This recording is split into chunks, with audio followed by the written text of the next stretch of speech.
el que sabeu, fantàstic, i el que no, mira, doncs ho apreneu. Ha arribat l'hora d'enfrontar les comarques del camp.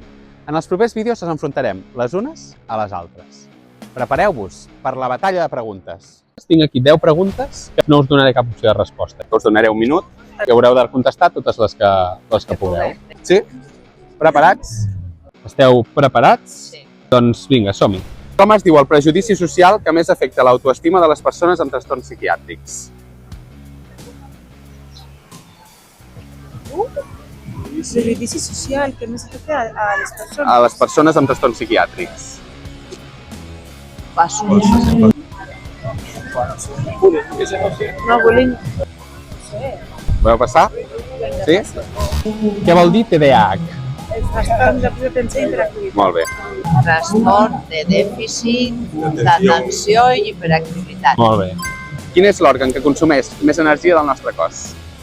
L'òrgan. L'òrgan del nostre cos que consumeix més energia. L'òrgan que consumeix més energia del nostre cos. El cor. Penseu que és una pregunta de neurociència. Doncs el cervell, no? El cervell, molt bé. Sí, és el cervell. El cervell sol és capaç de produir dolor físic o corporal. Cert o fals? Sí. És veritat, jo crec que sí. És veritat, com en casos de la fibromiàlgia o la somatització. Cert, molt bé. Ja s'ha acabat el temps. Com es diu el procés pel qual ens adaptem a noves situacions al llarg de la vida?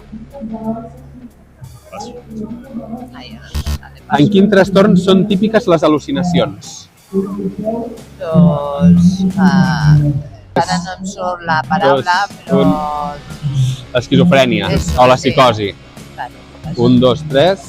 3 de 6, aprovat. Vale, bien. El prejudici social que afecta l'autoestima de les persones amb trastorns psiquiàtrics és l'estigma i l'autoestigma que tenen. També n'hi ha cap altres col·lectius. Doncs moltes gràcies pel vostre temps. Què tal? Bé.